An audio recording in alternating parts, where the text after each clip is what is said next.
I'm your king. Well, I didn't vote for you. You don't vote for kings. So, all right, this is King for a Day, episode 3. And I have today our guest, Arthur Lee. Arthur, maybe you could give us a brief background about yourself. Tell our listeners what your specialty is. Yeah, sure, absolutely. Thanks for having me, firstly. Awesome. And so my name is Arthur Lee. I am a certified passive house designer located in Queenstown, New Zealand, and I have been working in the high performance housing field for over 7 years now. So I basically started doing this since the beginning of my career. And there's actually an interesting story why I'm doing this, because I was studying in Denmark before my first job, and then all the European degree requires basically 6 months internship before you can complete that degree. And then in my case, my Danish degree requires everyone to take on an internship that will allow you to work on similar quality housing project or similar quality building projects comparable to the Danish standard.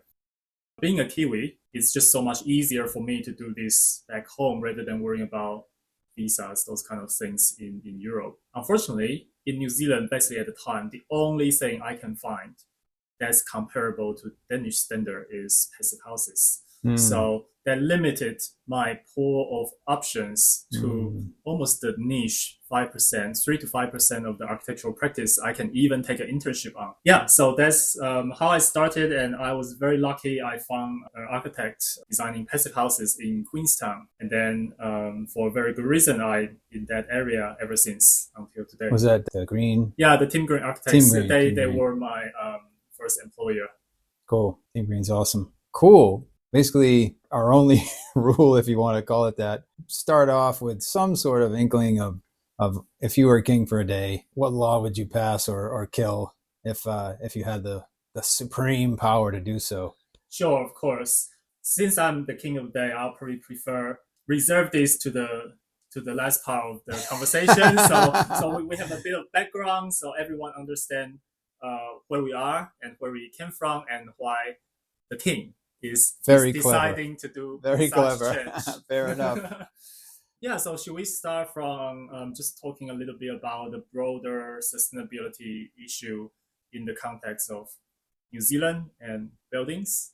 Yes, and I should just say that this is interesting because Arthur, you're my first guest who is really close to my line of work historically. Sure. So we both, I'm sure, have strong opinions.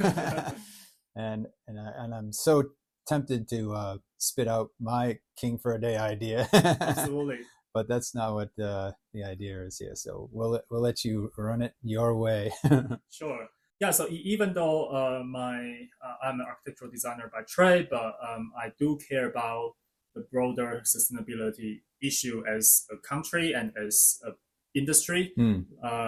So from a high level, we can probably just look at the bigger picture of sustainability in New Zealand. Obviously, we have issues like agriculture and but like every other country, energy use is a massive part. But it's one thing that I found quite interesting about the mix of grid power is there's an extremely high renewable content. Yeah, so that's one of the special thing about New Zealand because our electricity grid nationwide is more than 80%, 85% renewable as of this year. We are kind of in a very lucky situation as long as we move towards the electrification pathway quickly and consistently. Is that the highest in the world by country? No, not actually. Really? There are countries like Norway, Iceland, they are running on 100% renewable energy. Iceland's got the geothermal, right? Yeah, and Norway is running on 100% hydro, and even Sweden, they have a really good mix between hydro and nuclear, and that almost give them 100% low carbon electricity source, whether you like nuclear or not, but that's a super low carbon electricity source, right? Yeah. And same as other countries like France, Switzerland, they are almost 100% low carbon as well, just But obviously that's relying on nuclear, which is not really a renewable. It's not renewable, Yeah. but it's kind of the necessary level for the foreseeable the mess future. we're in at the moment. Yes. Yeah. But in the New Zealand context, we're in a very lucky position with our electricity grid. But there is also a trend, because since probably 15, 20 years ago, the percentage of our renewable energy is growing really, really slowly. And the biggest issue is just the fluctuation of renewable energy by nature.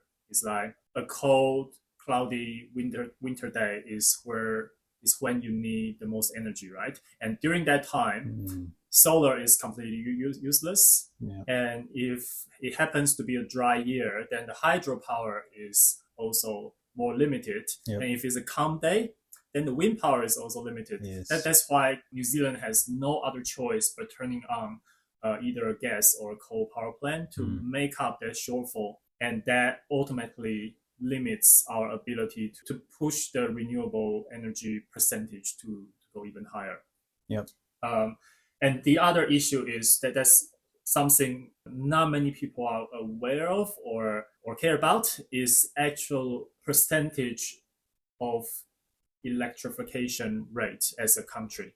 So that's talking about all the energy we use as a country, right? So basically we know some old school buildings, they are still burning coal to heat, and there are a lot of industrial process that requires huge amount of natural gas or even coal, those kind of powers, and also driving or flying. Yeah. It's a massive chunk of energy use that's simply outside of the picture, but that's every single person in the country is paying a lot for on day-to-day basis. So as a country, New Zealand's electrification rate is just about 50%. That means even if our power grid is 100% renewable, the other 50% of the total energy we use are simply not renewable. But transportation sector is slowly coming under that category. Absolutely. Yeah.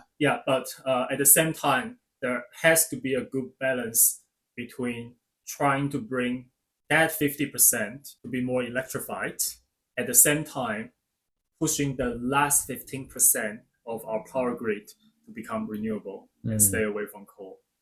Yeah. So that's kind of the higher level sustainability as a country, because inevitably, or I should say as a fact, energy use is still the top most critical thing in New Zealand. Especially we are a country that is so isolated from the rest of the world. So the security of it is even beyond just the environmental or the economical side of things. It's even the social security. And in the context of building industry or all the building assets in New Zealand, we account for about 20 to 25% of the total carbon emission in New Zealand. So just the building industry. The embodied itself. Carbon, are you talking embodied or operational as well? It's a little bit of both. It's basically on a yearly basis. So that means the new buildings we are building every year, and also the operation of all the existing buildings together, that's 20 to 25% of the total carbon emission of the whole country. And we also need to understand, like New Zealand has a lot of beef cows and cattle. So that kind of dilutes that percentage a little bit. Say 30 years ago, when dairy and beef farming was not that mainstream, the total carbon emission associated with buildings would be even higher. And also, that figure, the 20 to 25% of carbon emission, is not necessarily everything associated with buildings. So some of the figure might actually be considered as part of transport emission or energy production emission, rather than the actual operation of the building and construction of the building, right? Because say if I'm turning on my heat pump, maybe the emission is counted under the power generation rather than my usage. So there's a lot of nitty gritty in the carbon accounting, but that's obviously not our focus. As a general rule of thumb, the building industry in New Zealand has to do a lot better to reduce that 20 to 25%, because that's still a massive chunk of the entire country's carbon emission.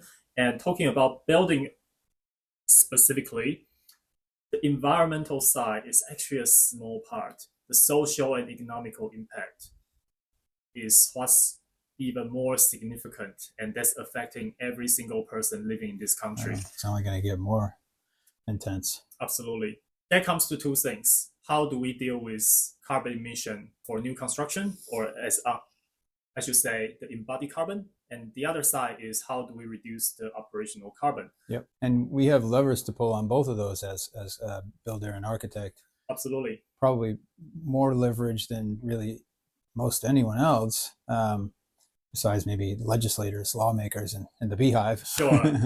It's good that you even mentioned the legislation, because it's so important for us to understand the legal framework, because essentially in modern society, or I should say modern democracy, the legislative framework is how the whole society runs, right? So in New Zealand industry, no one really likes the building codes, but we kind of have to talk about this so we understand this is where we came from and this is where we are. In terms of the building code, there are actually a lot of good things about the building codes that does a lot of goods for the people and the industry. So in New Zealand building code, we basically have different, quite a few different clauses. For example, clause B is about structural stability, that especially after the Christchurch earthquake, that had a really good revision to it.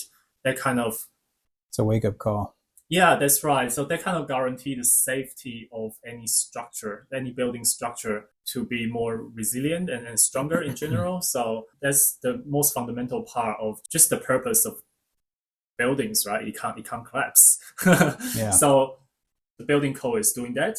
And then we have clause C, that's the protection from fire, because fire historically basically kills the most people in the building, right? So now we have pretty good protection from fire rule, like the room we are sitting in, we have sprinkler system in every single room, including a balcony. So that's essentially what the building code requires all the modern apartments in New Zealand to equip.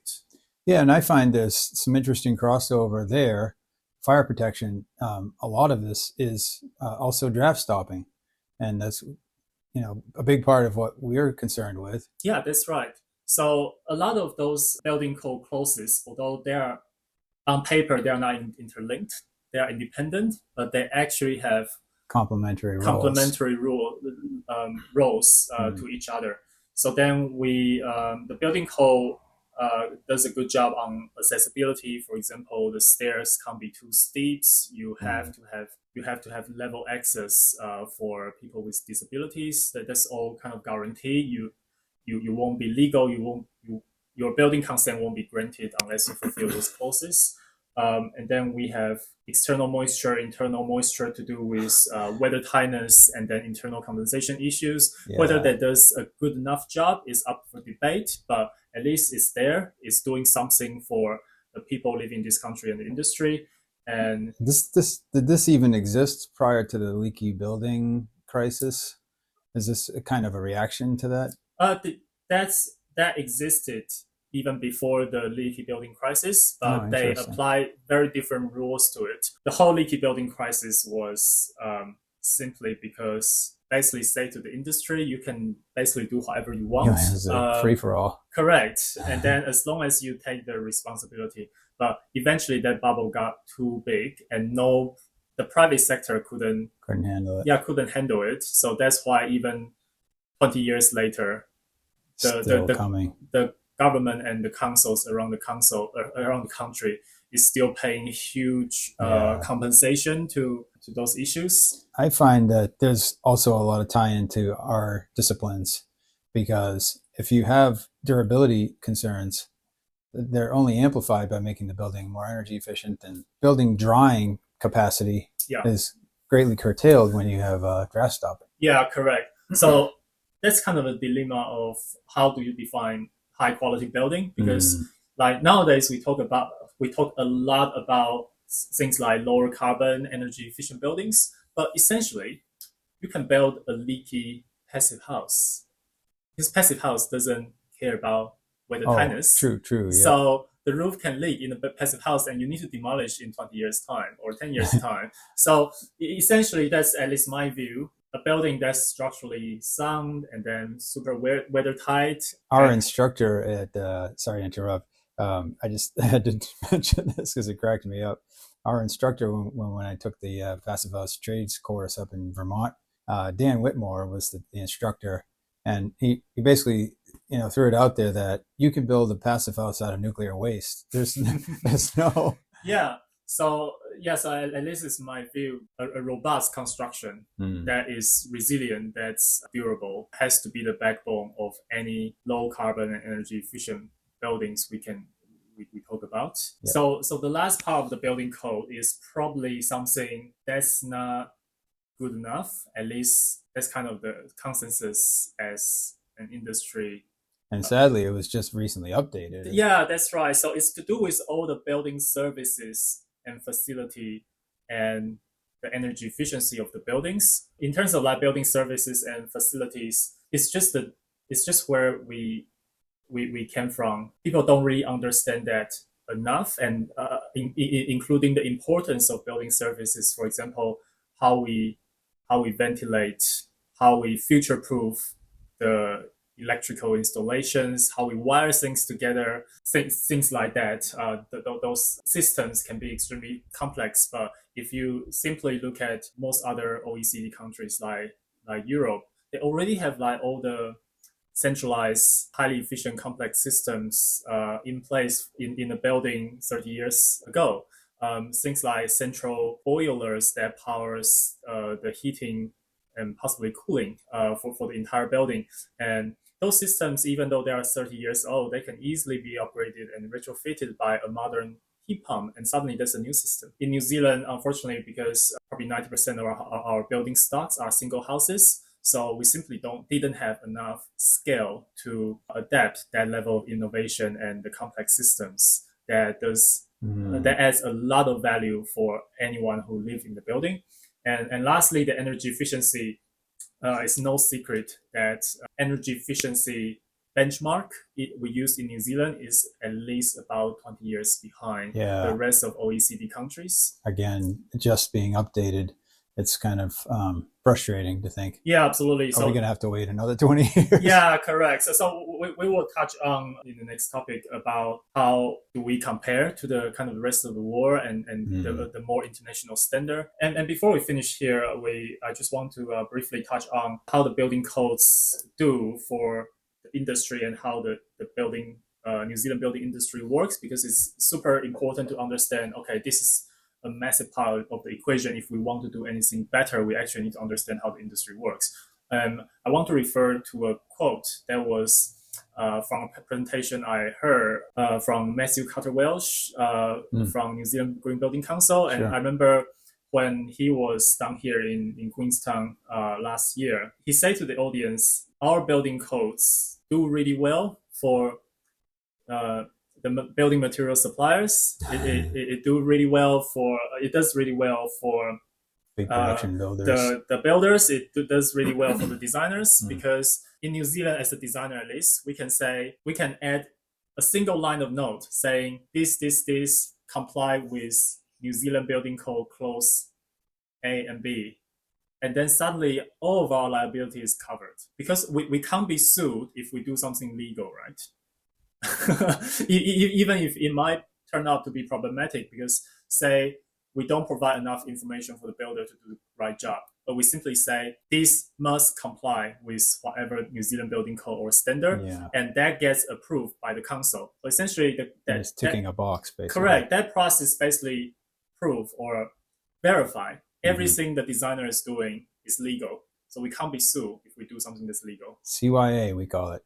Correct. So in New Zealand, the way I see it is the whole system overprotect the building, the people doing the building work, the complex building work, and it kind of put all the liability or disproportional liability to the government and council. That's why to the homeowner, frankly, too. That's right, and the homeowners. So essentially, a lot of homeowners are ultimate loser because of bad practice by the designers and builders. And when 10 years after the building is built, or sometimes even in a even shorter time frame, if there is any problem with the building, suddenly as a homeowner you are hopeless. I've seen some horror stories on the internet of people, basically gone bankrupt, or spending nearly the same cost of their original investment to basically start over. Correct. And with this system and framework, it's hurting anyone who wants to do a good job as well, because obviously doing a good job will cost a little bit more initially. Say if I want to do a good job and then I give you a quote for a design job, let's say $50,000, and you go to another designer who say they can do it in half the price. Mm-hmm. And then as a normal homeowner, you don't necessarily understand the building and the building design process enough to make an informed decision and compare apple to apple in those very detailed technical items. Yeah. And of course, you'll go to that cheaper one. It's a race to the bottom. Right? So that's definitely hurting whoever who have the ability and have the willingness to do a good job as well. And the current system, the biggest beneficiary is probably whoever say, I just want to get code compliance and then don't really care about what we do and the quality. Because essentially, as a designer, if I produce a set of drawings, doesn't matter the quality of it, doesn't matter whether that adds any value to the builder or not, doesn't matter of the accuracy, as long as everything, all the details has the box tick by the council saying it's compliant to the building code, I don't really have that liability. So what's the incentive for me to do better? There is really no incentive. I suppose in a way, in a long-term context, building reputation and having repeat customers and clients is supposed to be, at least, that the check on that keeps the professional honest. Yeah. Whether that always works or not is another question. Yeah. So just to give you an example for comparison, is that when I studied in Denmark, as part of the degree, we were taught the Danish legislation and how the Danish industry runs, of course. And then one thing I learned is in Denmark, for example, there is simply no insurance to cover any mistakes. That force every designer or every building professionals to be very serious about their work, to minimize the mistakes and be accountable for their own mistakes. Sounds frightening. Rather than just basically say, hey, I've got insurance to cover whatever mistakes I make, so I don't even care about it. And the second thing is the council basically doesn't hold liabilities when things goes wrong. I think that's unusual. I don't recall anything like that in the States, short of gross negligence in signing off, say, like a fire alarm system that was clearly out of spec. Yeah, that's right. But it's like building is such a complex thing, and then the council inspector is only there to ensure the bare minimum quality on certain areas, certain things. They probably go to sites like 8 times during the whole construction. So how can they hold such liability? Their involvement in the whole project is so limited. On the other hand, the designer is kind of realizing the project from the start to finish with the builders, right? And the builders will be on site for a continuous 8 months, for example. So of course they should hold more liability. When I studied in Denmark, it basically showed us a few like court cases, etc., and how much liability the designers and the builder has to take when things go wrong. That does mean the chance of bankruptcy can be higher. Yeah. But at the same time, if you are a good designer and a good builder, and product is going to be better. That's right, and you focus on producing better products, or you always do the best job in every single case. Like, do we actually need to worry about it? It's like, for example, we know how to make a building weathertight. We know it. So if we don't achieve it, I don't mind if that's my liability, because it's like... Yeah, and you mentioned it's the same in the States. There's very little liability borne by the inspector, at least until things start to blow up. Yeah.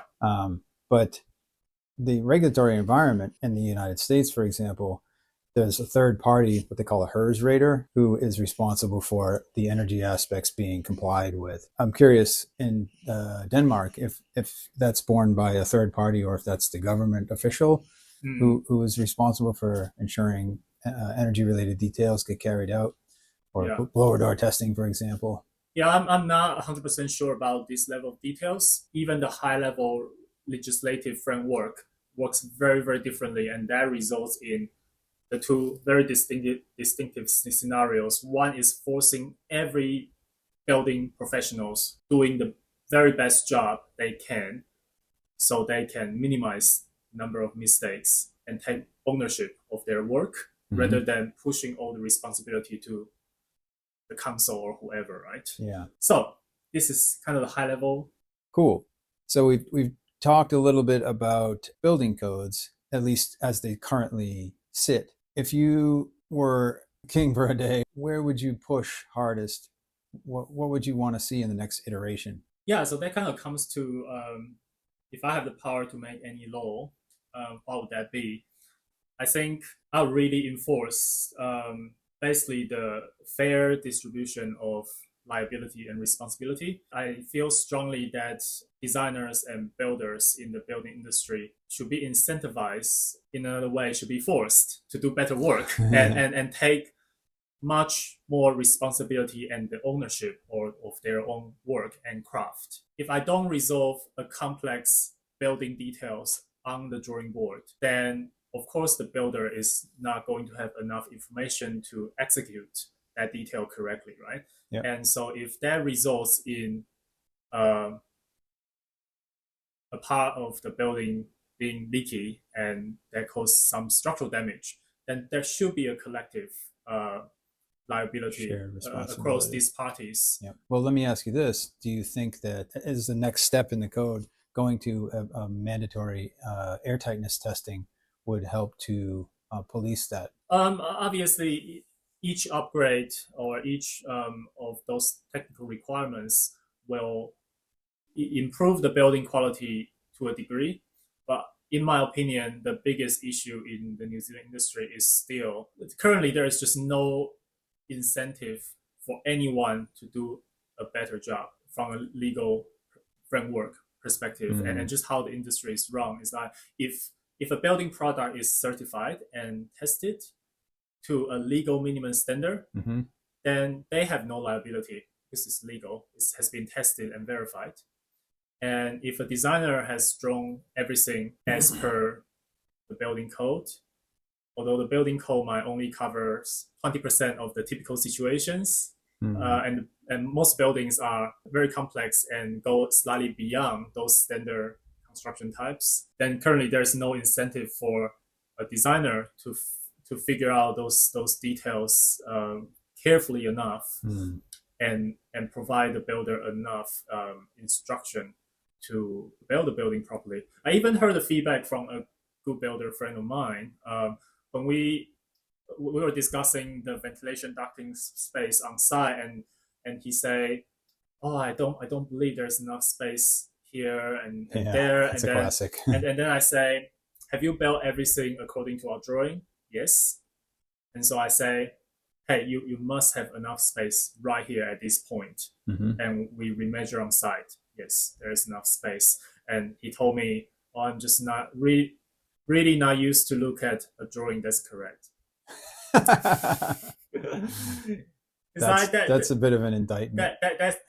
To me, that's a compliment. But at the same time, that kind of reveal ugly secret of the industry. It's like most of the drawings from the designer is not even correct. It's not even realistic when it's executed on site.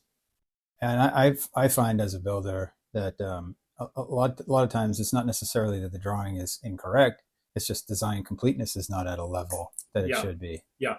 It's just, if there's no information, then builders will do what they will do. Correct. And one way is the builder does whatever they think is right on site.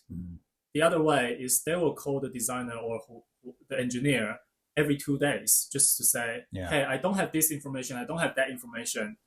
Could you provide this? Could you provide that?" And that dramatically delayed the construction.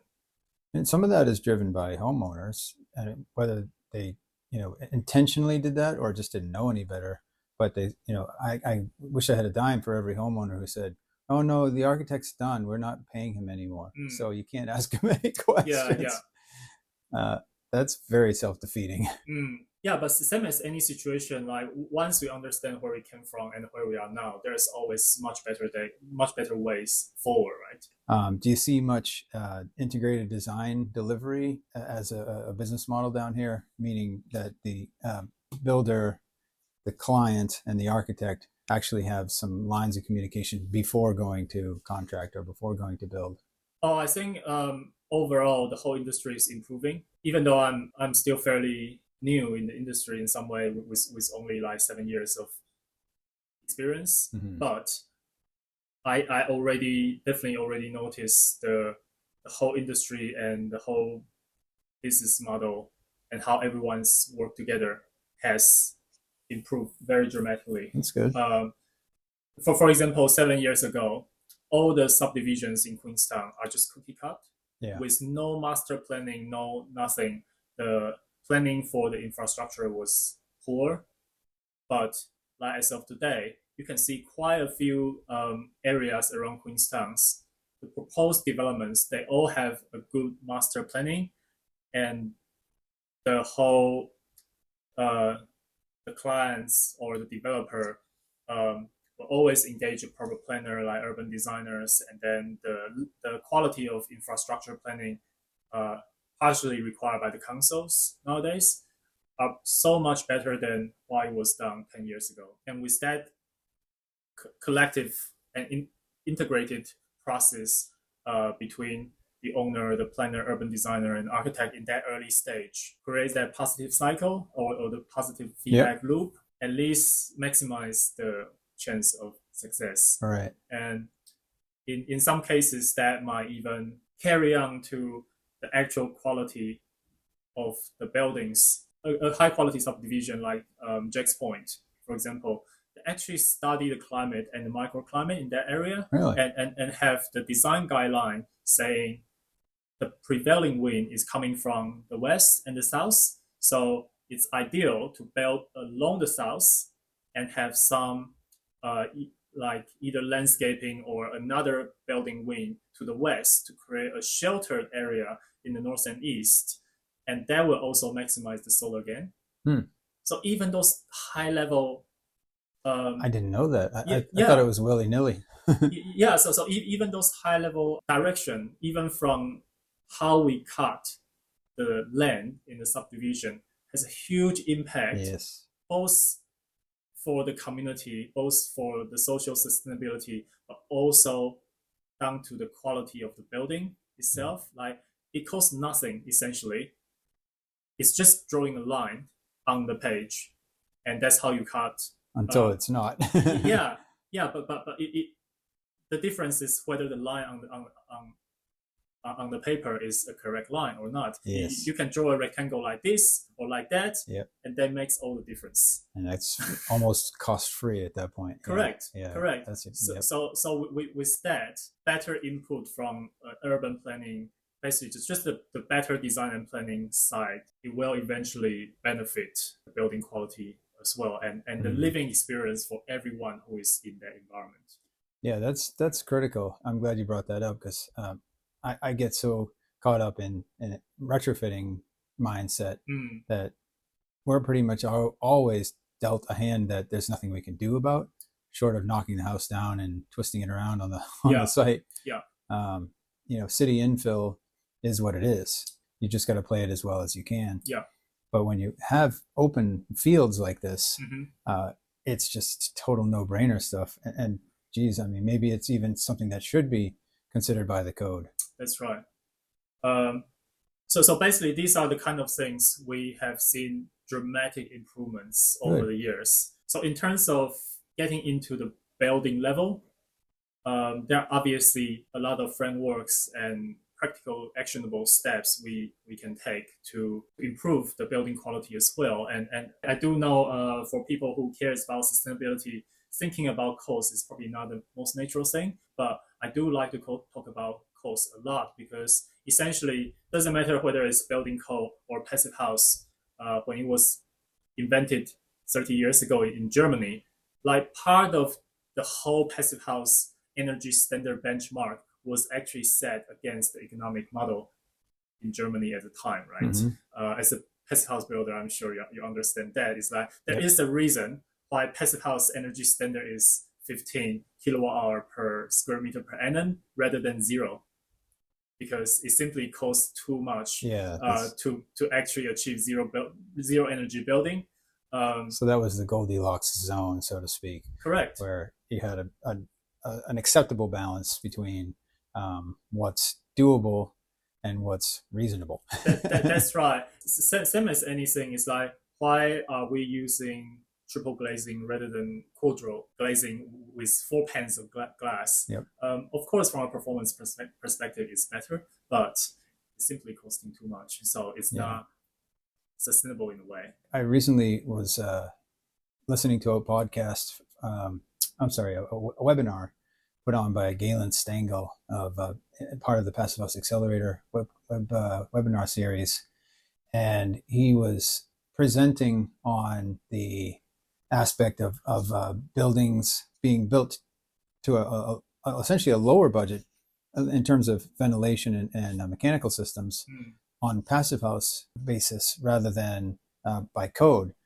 For example, a unit this size, we're in Arthur's apartment, it's a compact unit, and it should be fine to run on one heat pump. Yes. But the conventional design was actually 2 or even 3 units to give enough BTUs into the kilowatts into the unit to keep up with the losses. But going to the passive house standard, you could run pretty much without a system as we know it. Correct. And then enjoy significant savings on mechanical costs. Yes. Yeah. So as we talk a little bit more about costs, I just want to share a few more about pragmatic and actionable steps the industry can actually take with confidence, rather than the obviously the high level stuff is still very important, because that's where we came from and that's where we are, and in some way that's who we are as well, as the starting point. But in terms of where we want to go and who we want to become, there are actually a lot of good steps that's practical, that's actionable, we can already start taking. One thing I was really inspired was actually a study conducted by the Ministry of Education here in New Zealand. They basically energy model and carbon model 20 school buildings, whether that's admin buildings or classrooms. It's a mix of all of that. But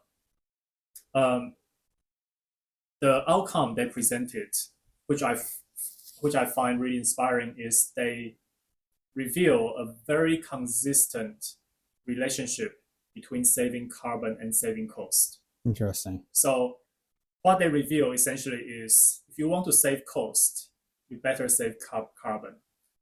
And there are several steps they have identified, from the most impactful to the least effective.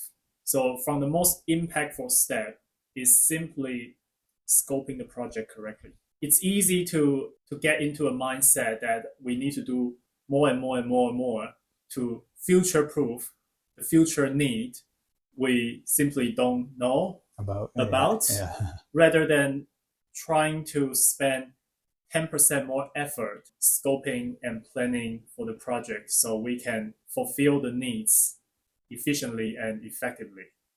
So you mean in terms of square meter? Yeah. So for example, the building size. One example the Ministry of Education showed us in that seminar was they did a case study on a gym building. Okay. And obviously such building will have a lot of related facility, for example, shower, toilet, storage room, those kind of things, right? Yeah. So eventually the architect proposed an option that has like very generous room for all of those facilities, and that was way over the need the ministry has identified. What they eventually did was basically scaling back to those needs they have worked very hard to scope properly, and then do them really well, fulfilling those needs very well, rather than trying to use quantity to compensate quality. And they Very Japanese way of thinking. Yes, of course. Yeah, and then they carbon model the two options, and that immediately was like a 30% saving on carbon. At the same time, because quantity costs a lot in building, right? Like building bigger and bigger and bigger is simply the most costly way you can design and build any building, especially if you're conditioning that space. Correct. So essentially, that project came under budget, at the same time saving a lot of carbon. And then, so that's the very most impactful thing that everyone involved in any project, any building project can contribute, and even just raise the question. Sometimes it's not to do with the size. It's maybe to do with the site and location. Say if you are building a farmhouse in the middle of a big farm, then you have total freedom to decide the orientation. You can elevation. At the foundation, of course, like maybe part of the farm has really poor soil and ground conditions, and the other part has really solid ground. You can build a shallow foundation or even piles, rather than cast huge amount of concrete and steel into the ground just to create a platform. Those kind of high level decisions are so impactful, both on cost and carbon. In New Zealand, at least, steel and concrete are still way more expensive than timber construction. So it's like, hey, if you want to save some cost, let's find the right condition, right ground to maximize the timber construction and save concrete and steel. That's, again, very impactful and beneficial for both cost saving and carbon reduction. And the second step is the right design and planning. So that comes down to designing to context, the surrounding landscape, the amenity, and whether basically just to make the building make sense on that particular site. And things like orientation, study of wind and sun, even down to how people use the building to really maximize the utilization rate and efficiency of the space we create. A typical example is probably like, which can be hard with nothing to visualize. But say if you find a very typical floor plan from a group home builder in a subdivision, you often notice a lot of unnecessary circulation space, desk space in the end of the room, or sometimes they oversize the bedroom just to compensate the very poor use of space. And in terms of things like storage, it's so easy to integrate efficient storage from floor to ceiling if we do that correctly. But at the same time, you can also create a space where people basically have no choice but almost lay everything on the ground, like in the garage, for example. So that's down to the correct design and planning, especially with affordable housing, for example. Like my design approach is always just minimizing the waste space. So to make sure every single space has a purpose and can be fully utilized. Like my apartment, for example, the actual usable space is less than 50 square meters. But again, you don't feel it's tight. It's logically laid out. Every space has a purpose. And then there is enough storage. I have a lot of gears. It's great lighting and views. Correct. So that essentially proves we can easily create an enjoyable, sustainable space for anyone to enjoy within 50 square meters, and that's 2 bedroom and 1 bathroom.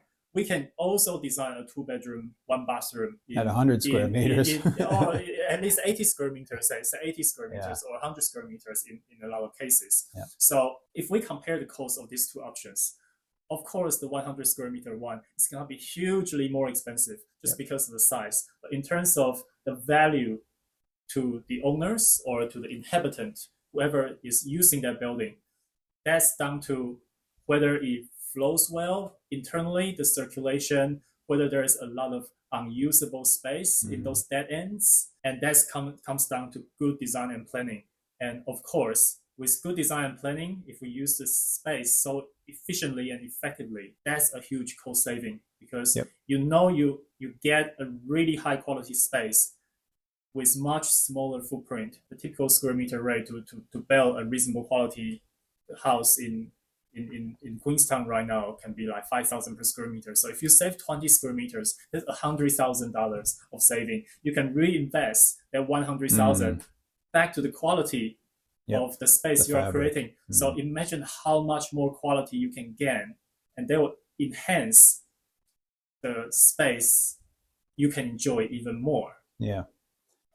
So that's the second thing the case study has identified. And the third thing, which they basically say it can be helpful, is costly. That's down to the innovation.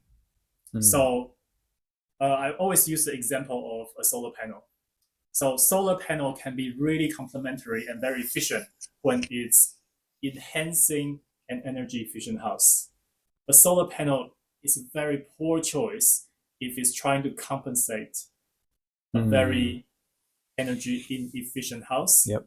Say it's a band-aid, literally. Correct. Yeah, because an energy efficient house, inefficient house, is losing energy everywhere. So it doesn't matter how much more energy you generate, you can barely ever compensate enough to make up the balance. But in an energy efficient house, you might just get 10 panels on the roof, and then that supplies all the energy you need. Yeah. Those kind of innovative technology and things you can do starts to cost a lot of upfront costs. Yep. Rather than just kind of good design and planning technically doesn't cost anything. But installing a set of solar panel can easily cost like 20,000 at the upfront cost. So that can still be a good way to enhance the building, but suddenly it's getting more costly. It should be the icing on the cake, not required. Yeah, that's a good way to put it as well. Yeah, so that's basically kind of a comprehensive study coming from the government level,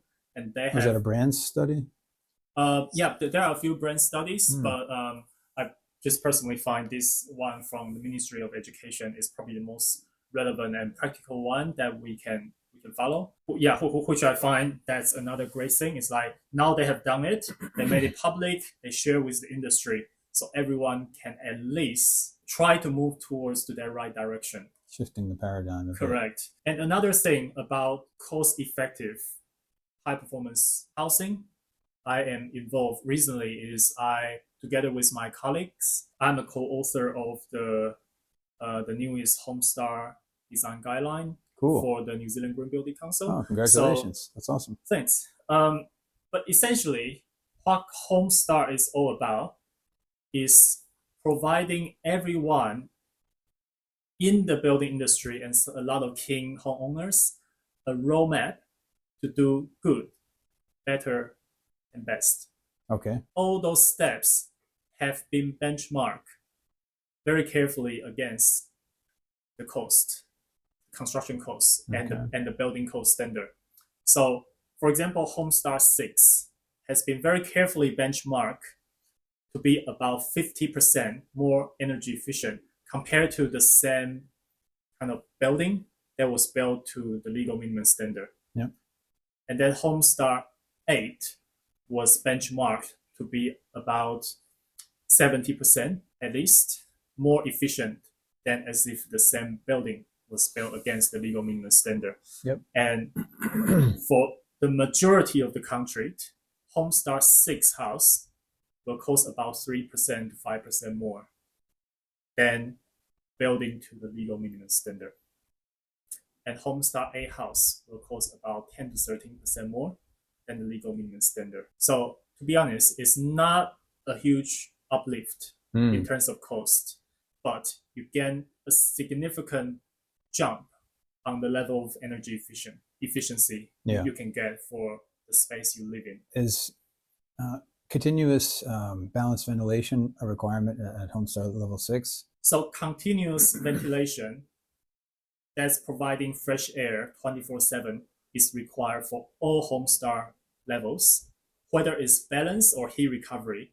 That's only mandatory for Homestar 8. For Homestar 6, we can do continuous extract with trickle vents. Yep. So essentially, that's a cost-neutral way to provide control and consistent fresh air for all the habitable areas. When I say cost-neutral, because say if you have 2 bathrooms and 1 toilet and a laundry in the house. In the traditional New Zealand way, you need 4 extractor fans Right. and the independent ducting to the outside. And once it goes to outside of the wall, you need things like flashings. You need to cut the cladding open. But with continuous extract ventilation, you have 1 fan in the whole house and just those street vents on top of the windows, which you won't even notice, to provide fresh air. And with just 1 fan in the whole house, you have basically 1 set of ducting, and then one fan and 1 penetration through the cladding. So basically, with the quantity surveyors, we have worked out the difference between the traditional way, which we have individual extractor fan for every room, compared to that continuous extract model. It's about cost neutral. So that is required for Homestar 6. What that means for the homeowners or whoever occupies and enjoy the space is you will have guaranteed consistent fresh air supply for all the rooms that lowers the CO2 level to a healthy limit, which is typically about 1,000 to 1,500 ppm by international standard. That will improve the sleep quality and improve the working from home productivity. If the house is doing this, it's a huge thing. That might only make your life 1% better, but it's 1% better 365 days per year. Yeah. So that's a great thing about Homestar. And then right now, every Homestar step, whether you are trying to do good, better, or best, that all has to be based on an energy model, which will comprehensively inform many good decisions you make along the way. I know by experience, a lot of homeowners and even just friends of mine, they will come to me saying, "Oh, can you tell me whether it's worse to do 140 framing rather than 90 framing?" And I'll be like, to be honest, I don't know. Like, without an energy model, I just don't know. But the beauty of Homestar nowadays is everything requires an energy model to inform those decisions, so you can make good decisions. Homestar can't be achieved with a prescriptive approach of simply ticking boxes. No, it's no longer the case. Although within the Homestar guide we produce, by the way, which that's a free resource you can find online on the New Zealand Green Building Council's website if anyone is interested. Put a link to it. With that, each star level in the 3 main climates, Auckland, Wellington, and Christchurch, that has been well benchmarked. So basically, we have pretty good understanding of the relevant level of specification that's needed to achieve each Homestar level. Given the building is designed sensibly, when I say sensibly, is say if a building has 6 corners or 8 corners, it's probably fine. But if a designer insists to design 20 corners, then no guarantees. Or if a site is simply south-facing and heavily shaded, then of course that's another story. But in most subdivisions with similar height buildings surrounded, sensible form factor. Yeah, sensible form factors, not overly complex design. We do have a pretty good understanding, and you can find it on the design guide. That say if you were a designer who hasn't done high performance building before, but your client wants to do a few things better for themselves and their family, say that they want to guarantee fresh air to improve sleep quality and productivity and the health of their kids, they can go to the Homestar guide saying, hey, I believe up to 7% more budget is the maximum we can pull together. And they can say, okay, let's try to at least do Homestar 6 because the experts has done the job. And then NZGBC is saying it should be about 3 to 5% cost uplift compared to building the same house to the legal minimum standard. So, and in that design guide the benchmark will inform us, okay, our starting point should be recessed, thermally broken window with a specific low-E glazing that's informed by the energy model. And then you need continuous extract insulation. You need to fully insulate your foundation if it's concrete. And to be honest, that might be about it. So the so-called pretty good building. I probably wouldn't say pretty good, but good. Okay. Good buildings. And they've come to call it this in the U.S. Oh, right, sure. Because obviously, with the building code, we often find that's not quite good enough to provide a healthy indoor environment for people to enjoy, right? Because the building code doesn't care about thermal bridge, it doesn't care about ventilation, it doesn't care about whether the building will provide you enough fresh air or not. So a lot of those things, and I believe it's a very common thing. We even see that on the news all the time. Like buildings in New Zealand are not affordable to operate. Very comfortably. Anyway. Yeah, very few New Zealanders can afford to heat their house at least 18 to 20 degree in winter. So the buildings we design according to the legal minimum standard basically will guarantee the building is not affordable to operate. So that's why we need to do better. But nowadays, if anyone, whether it's a designer or a homeowner, if they want to do better, at least there is a benchmark and a roadmap to tell them this is your starting point, and then follow this starting point. You will already have a pretty good chance of getting something that's much better. And obviously, there will be site-specific adjustments and those kind of things. That's more case by case. But Homestar is all about achieving a much higher balance and overall energy efficiency, health, and comfort outcome for the inhabitant in a cost-effective way.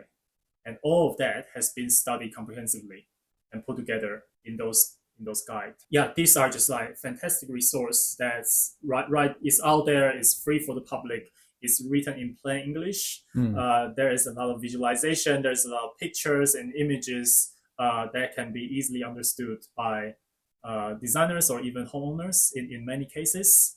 It conveys the values of the health and comfort aspects effectively. And also for anyone who hasn't done high performance buildings before, it explains in a diagrammatic way all the way from the mindset, the good design and planning, to the importance and all the benefits of the energy model for a designer to convey the value to their clients, for example, because that's an important link, right? And then you go down to the case study and the benchmark specification you should allow for as the starting point. And then there will be guidance about what kind of wall, what kind of floor, what kind of roof, what kind of windows and glazing you should be using in detail. To be clear, these are all available through New Zealand Green Building Council. And is there any cost associated with it? Can anyone get access to it? Yeah, anyone can access to it, free of charge for everyone. You don't even need to register. Wow, that's great. So this so maybe your law for the day would be make more people aware of this. This is obviously, it's probably not a game changer, but it's enhancing and increasing the likelihood for people to do high performance buildings and increase the quality of the of any housing in New Zealand, because this is literally the first time we have a comprehensive guide like this as a country to basically lay out the roadmap to do good, better, and best. I know they will be doing some kind of roadshow or a series of webinars around the country in the coming months. Cool. So definitely watch that space. Again, that's just a great starting point for anyone who wants to improve the quality of housing. Awesome.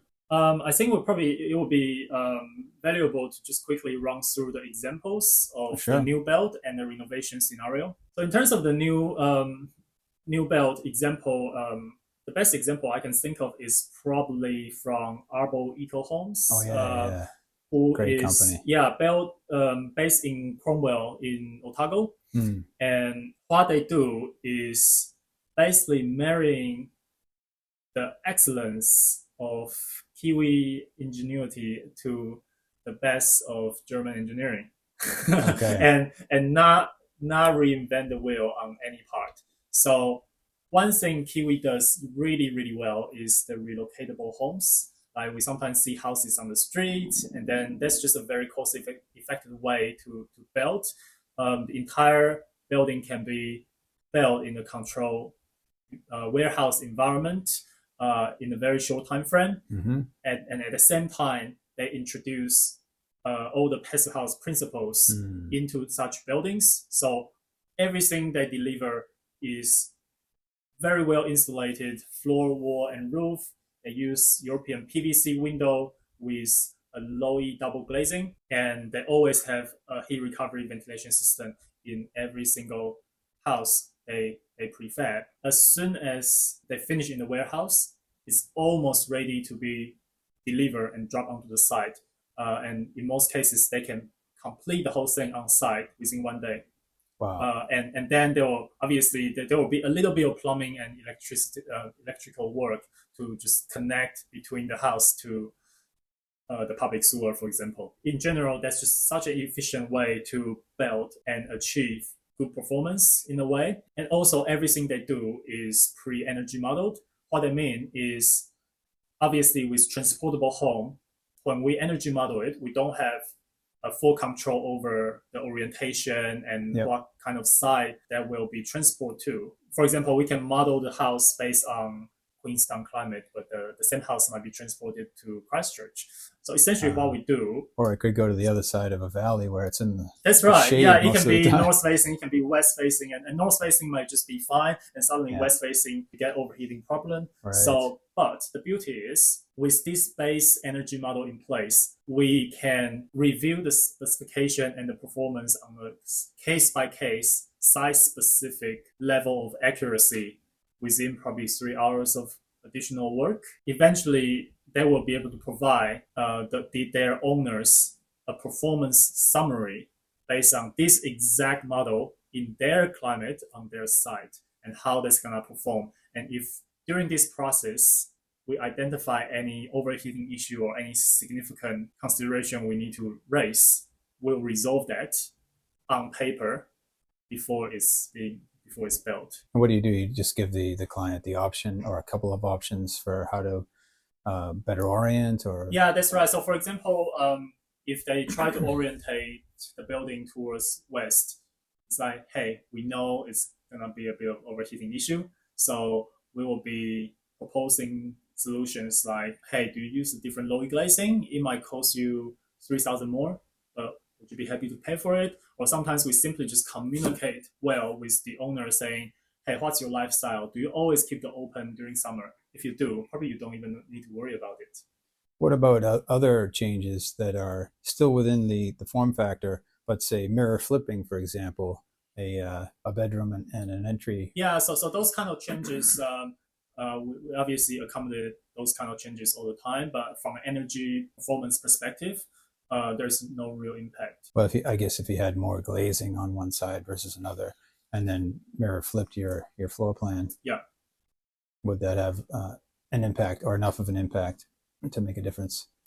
Well, and that's the beauty of those kind of pre-designed prefab models, because everything is in place. So in a very short time, we can explore all of those options and energy model on a climate and site and design specific way and provide those certainty for the owners. The last project they completed, they finished everything, a 2-bedroom, 1-bathroom, efficiently designed and built house on site within $500,000. Comparing to construction project costs, especially around high performance building constructions in this part of the country, we have never seen anything that's under 7,000 per square meters nowadays. Wow. So like maybe $6.5, $7,000 nowadays to achieve high performance housing like that. Essentially, this kind of model, they provide certainty on cost, delivery time frame, design engineering outcome, and the performance all together.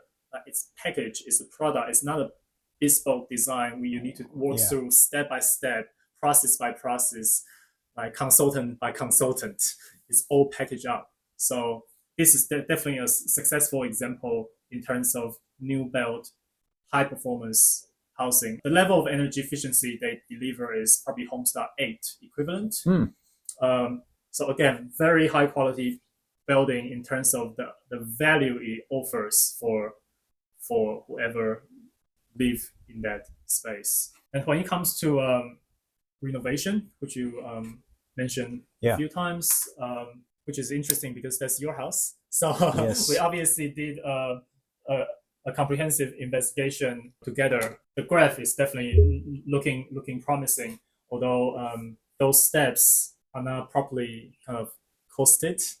But it's definitely still good to briefly touch on, just so we know for most of standard housing in any part of New Zealand, right, has been a clear roadmap, and it's literally just kind of working through the technical detail to achieve the best possible outcome we can reach. Right? Yeah, and that I think is one of the best applications of integrated design, is having that real-time conversation between builder, client, and architect on, what are the cost implications. We don't need a line item budget, but we need, some sense from the trades where this is going. Mm-hmm. Is it tenable or not? With Brian's house, we basically energy model a few different scenarios and just basically figuring out the roadmap step by step to achieve much better health and comfort outcome, as well as the energy efficiency for that building. In that particular case, the existing building's performance level is about 170 kilowatt hour per square meter per annum for the heating demand. Don't quote me on this, but as far as I remember, this is probably equivalent to the European energy labeling system class between E to F, which is pretty average. Yeah. By European standard, this would be bad. It's like if you are going to buy a house in Europe and you see an energy efficient class like class E, you probably will hesitate a little bit because you basically know it will cost a lot of energy to keep the space healthy and comfortable.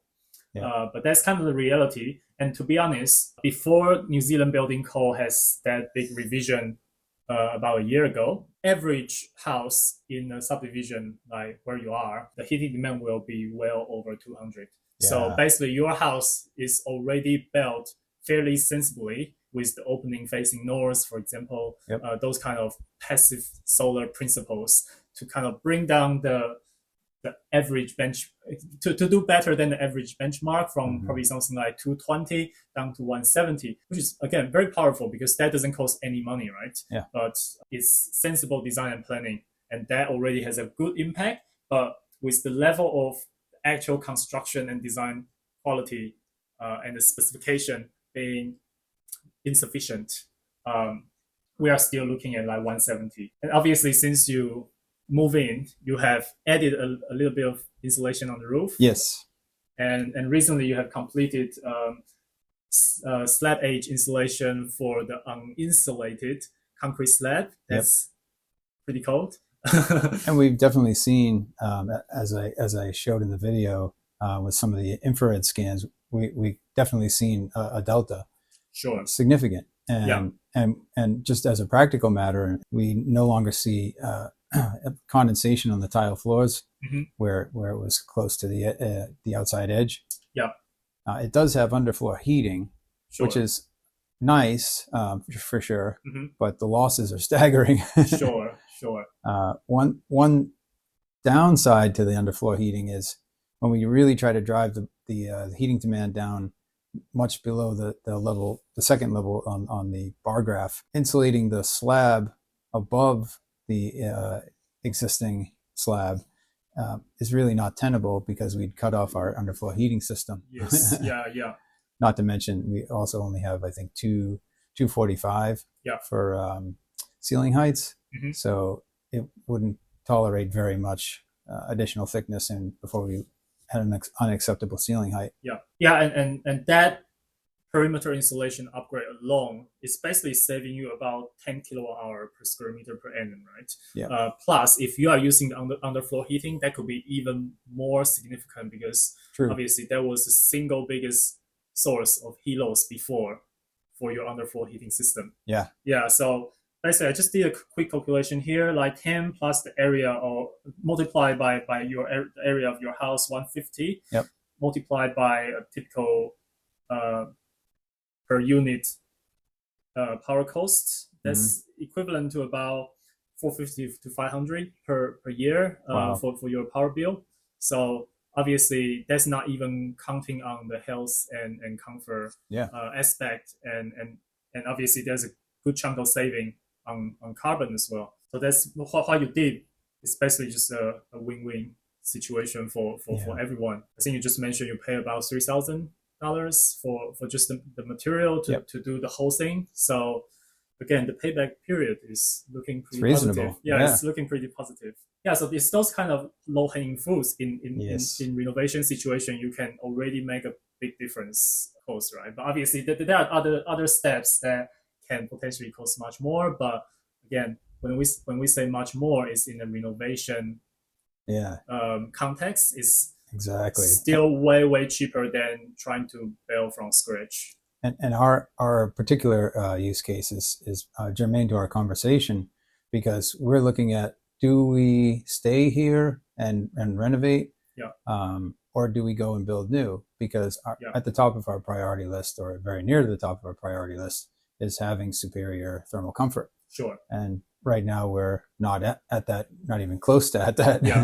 We're a little better, but most of those benefits are a little bit of cost savings, a little bit of healthier environment, but still a long way from sensible surfaces. We still have surface temperatures that are way below what they need to be comfortable in the interior. Yeah, so let's just finish on kind of as if you were to do the comprehensive package, what you are gonna get. So in this case, looking at this graph, if you replace the current aluminum window with UPVC window with triple OE glazing, as well as adding external insulation on top of your external wall, and lastly add heat recovery mechanical ventilation, just doing those few steps will bring your heating demand down to 40 kilowatt-hour per square meter per annum. So that's getting a lot closer to Passive House Institute Low Energy Building Standard, which is a fantastic standard internationally. If you were just to do those additional steps, you will almost hit that target. It will still be a fairly major renovation project, but comparing to building a new house from scratch, this will still be a very, very cost-efficient way to achieve the same level of thermal performance, right? In particular for like European expats coming and relocating to New Zealand, the horror of I have heard a lot of those stories. Yeah, just how poorly performing these buildings are. It's a tough market too. Just getting any house, there's an extreme housing shortage that I'm sure is well known.